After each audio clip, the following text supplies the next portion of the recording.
हम हिंदू जागरण मंच के प्रदेश संगठन मंत्री का दायित्व है मेरे ऊपर। यशवंत जी, ये बताइए कि आज जहाँ एक और मस्जिद का मसला उठ रहा है, दूसरी ओर धर्म के आड़ में लोग इन बातों को दबा रहे हैं कि औरंगजेब या इस तरह के जो बाहरी आक्रांता है, ठीक है, उनके द्वारा किए गए काम को हम जस्टिफाई कर रहे हैं धर्म के साथ जोड़ के। कितना औचित्यपूर्ण है ये? देखिए, दो चीज़ है। आक्रांता होता है, आक्रांता बादशाह हो सकता है, लेकिन हमारा पैगंबर नहीं हो सकता। जो हिंदूवादी लोग, जो हिंदुत्व का जो लोग हैं, जो बातचीत कर रहे हैं, वो आक्रांता के ऊपर बोल रहे हैं। मेरा बादशाह हो सकता है, कुछ दिन वो बादशाही किया है देश के ऊपर, लेकिन उन्होंने दोनों प्रकार का कार्य किया। मस्जिद का निर्माण किया, इस्लाम का बढ़ोतरी किया, साथ में हिंदुओं को कत्लेआम भी किया। तो इतिहास पर तो बात हो ही सकती है ना। हम पैगंबर के ऊपर नहीं बोल रहे हैं ना। प्रॉफिट मोहम्मद पैगंबर हमारी आस्था है, इस्लाम की आस्था है, उसके बारे में किसी हिंदू ने कुछ नहीं बोला। और जो पुस्तकों में लिखी गई बातें हैं उसी के बारे में बोला जा रहा है। तो पुस्तक को पहले हटाइए। कोई पुस्तक का जो कुरान है, चाहे जो इस्लाम की बात का जो लिखा गया है, बजरंग दल और हिंदू जागरण मंच के लोग नहीं लिखे हैं। जो लोगों ने बातचीत किया, जैसे नुपुर शर्मा के ऊपर आज बवाल है, नुपुर शर्मा ने वही बात कहा जो आपकी पुस्तकों में लिखा हुआ। अपने तरफ से उन्होंने कोई बात नहीं कही है। तो लेकिन ये नहीं होना चाहिए। ये आस्था की बात है, आस्था के ऊपर है। लेकिन हम लोग हमारा कभी भी इस्लाम कभी भी औरंगजेब के द्वारा नहीं चलेगा। इस्लाम कभी भी बाबर के द्वारा नहीं चलेगा। ये आक्रांता लोग थे, ये देश में आए, लूटपाट करने आए और यहाँ पर शासन उन्होंने किया। तो इनके जो किए हुए गलती है, जो इन्होंने मंदिरों को तोड़ा। अच्छा, ऐसा भी है, उसका एविडेंस है, उन्होंने खुद अपनी आत्मकथा में लिखा है कि मंदिरों को तोड़ा गया है। मंदिरों को तोड़ के ऊपर गुंबद लगा दिया गया और मस्जिद बना दिया गया। तो यह विवाद तो उठेगा ही, यह बात तो उठेगी ही। इतिहास को बढ़िया से जो लोग जानेंगे तो इस विवाद के ऊपर चर्चा करेंगे। चर्चा तो होना ही चाहिए, चर्चा होने में क्या दिक्कत है। और जहाँ पर मंदिर का अगर अवशेष मिल रहा है तो मंदिर का हक है, हमारा आस्था का हक है। काशी में ज्ञानवापी के ऊपर जो चर्चाएं चल रही हैं, तो ज्ञानवापी के ऊपर जब चर्चा चल रहा है, आप वजू खाना में आप जाते हैं, प्रतिदिन हमारे शंकर को ऊपर आप वजू खाना के ऊपर बातचीत ये तो देखिए, मैं रुकना चाहूँगा कि ये तो चीज़ अभी क्लियर नहीं हुई। ये तो माननीय न्यायालय के मतलब आदेशानुसार ये कहा गया कि इस चीज़ को स्टे किया जाए और जब तक फैसला नहीं आ जाता, अंतिम फैसला, तब तक इस चीज़ को रोका जाए। नहीं, ठीक है। तो दूसरा चीज़ है कि आक्रांता आए, वो भी मुसलमान थे। तो कहीं न कहीं ये चीज़ अब ये देखने में आ रहा है कि मुसलमान और आक्रांता, अब ये दोनों चीज़ बराबर हो चुका है, इसीलिए लोग बोलना नहीं चाहते। आज के लोग जो इस्लाम के नाम पर जो अपना दुकान चला रहे हैं, वो उस आक्रांता से आप जो अपने आप को जोड़कर बात कर रहे हैं।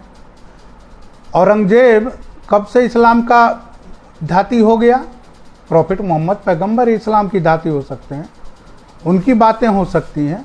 औरंगजेब कैसे हो सकता है? उसके कुकृत्य के ऊपर चर्चा क्यों नहीं हो सकती है?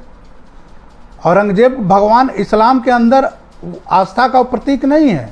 तो जो आज के दुकानदारी चला रहे हैं, जो जिहाद का जो जिनका जिहादी कार्यक्रम, जिहादी मानसिकता है, उसको लेकर ये कर रहे हैं। और ये मानसिकता आज का थोड़ी है, आज भी यह मानसिकता जिंदा है। आप तुर्की का जो चर्च था, जो सबसे फेमस चर्च था वहाँ पर, उसको आज मस्जिद के रूप में तब्दील किया गया है। तो हर समय या युगों युगों से यह कथा, ये सारी चीज़ें रही हैं। अल-अक्सा मस्जिद का कहानी क्या है? अल-अक्सा मस्जिद के ऊपर भी जाइए। अल-अक्सा मस्जिद पहले चर्च था, उसको आज मस्जिद के रूप में आप तब्दील कर रहे हैं। तो उसी तरह से औरंगजेब भी जब आए, जब यहाँ पर आक्रांता के रूप में आए, तो उन्होंने इस्लाम का बढ़ोतरी किया।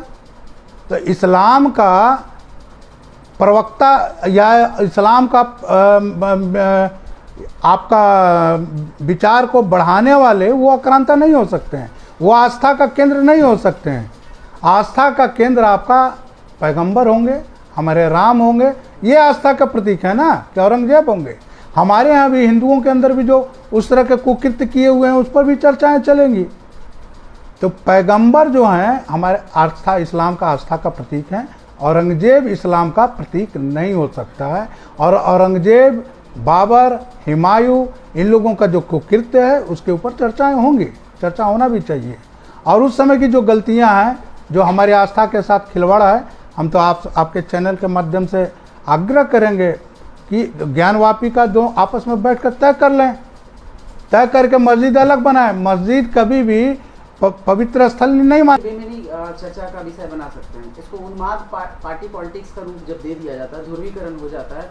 एक विशेष पार्टी जब ये दिखाना की कोशिश करती है कि हम इसके ठेकेदार हैं, लोगों का ऐसा करना है, इसलिए हम आपसे सवाल ऐसा कर रहे हैं, ठीक है। लोग जब चर्चा करते हैं तो इन बातों को उठाते हैं, आप इसको कैसे देखते हैं? नहीं, बात ठीक है, उन्माद तो होना नहीं चाहिए, यह विषय ही नहीं है चर्चा का। जब यह मामला न्यायालय का है तो न्यायालय में तय हो। लेकिन आप आकर अगर उकसाइएगा बहुसंख्यक को तो निश्चित रूप से प्रतिक्रिया होगी और उस प्रतिक्रिया में बातें आएंगी। अगर एक बात, यह बात ही खत्म हो जाता है कि न्यायालय के जो आदेश होगा उस आदेश को चाहे जो भी व्यक्ति हो, भारत संविधान के तहत चलता है, तो संविधान के तहत जो न्यायालय ने जो निर्णय लेगा न्यायालय, उस न्यायालय का निर्णय को सबको मानना है। लेकिन आप टीवी डिबेट में बैठ कर प्रतिक्रिया दीजिएगा, आप उल्टा पुल्टा बोलिएगा तो प्रतिक्रिया तो होगा ना। इससे सबको बचना चाहिए, इससे पक्ष के लोगों को भी बचना चाहिए और प्रतिपक्ष के लोगों को भी बचना चाहिए। और सबको न्यायालय पर विश्वास रखना चाहिए। जो न्यायालय का आदेश होगा उस आदेश को सबको सर्वमान्य रूप से उसको मानना चाहिए। लगातार सोशल मीडिया पे कुछ ऐसे मैंने वीडियोस देखे हैं जिसमें जो धार्मिक गुरु खुद को बताते हैं, चाहे वो इस्लाम के हैं या हिंदू धर्म में, तो हिंदू धर्म के गुरु हैं, उनके जो संभाषण होते हैं उसमें इस्लामिक गुरु का बहुत सारा मैंने यूट्यूब पे वीडियो देखा, आप भी देख सकते हैं। उसमें ऐसा कहा जाता है कि वो वक्त आएगा जब गजवाए हिंद होगा, फलाना ठिकाना, मतलब इस तरह की जो चीज़ें होती है, ये उस तबके के लोग को प्रभावित करते हैं जिसमें मतलब चेतना की कमी होती है, चाहे वो इस्लाम के हो या हिंदू के। तो क्या आपको नहीं लगता कि इस तरह की जो चीज़ें चल रही है सोशल मीडिया पे, उसको बैन होना चाहिए? बिल्कुल बैन होना चाहिए, बैन होना चाहिए। और वैसे लोगों को जो उन्माद करते हैं उनको ले जाकर जेल में बंद करना चाहिए, उनको पकड़ना चाहिए, होना चाहिए। लेकिन अब जैसे ही आप क्रिया करेंगे तो प्रतिक्रिया होगा ही होगा। हिंदू धर्म का यह खूबसूरती है, सनातनियों का यह खूबसूरती है कि कभी किसी ने प्रॉफिट मोहम्मद पैगंबर के ऊपर उंगली नहीं उठाया। और आप नित्य देखेंगे कि हमारे देवी देवताओं के ऊपर उंगली उठता है, प्रतिदिन देखेंगे कोई ना कोई जोंकड़ आके बोलेगा इस तरह का, और उसका प्रतिक्रिया होना वो स्वाभाविक है कि वो प्रतिक्रिया होगा। तो ऐसे तमाम लोगों को जो उन्माद फैलाते हैं, इनके लिए जगह, इनका घर नहीं है, इनके लिए जगह सलाखें हैं, उनको जेल के अंदर होना चाहिए। इससे आपके चैनल के माध्यम से आग्रह करेंगे कि ज्ञानवापी का जो आपस में बैठ कर तय कर लें, तय करके मस्जिद अलग बनाए। मस्जिद कभी भी पवित्र स्थल नहीं माना गया, जैसे हिंदुओं में मंदिरों को माना जाता है। तो मस्जिद कहीं अलग बन सकता है, वहाँ पर ज्ञानवापी व शंकर का वजू खाना के अंदर जो निकला है, ठीक है, उसके बाद जो कोर्ट का निर्णय आएगा उसको सबको मानना है। उस पर चर्चा और उस पर उन्माद फैलाने की आवश्यकता नहीं है। जिस तरह से उन्माद जो हैदराबाद के एक जोंकड़ हैं उन्माद फैलाते हैं, उस तरह के उन्माद की आवश्यकता नहीं है।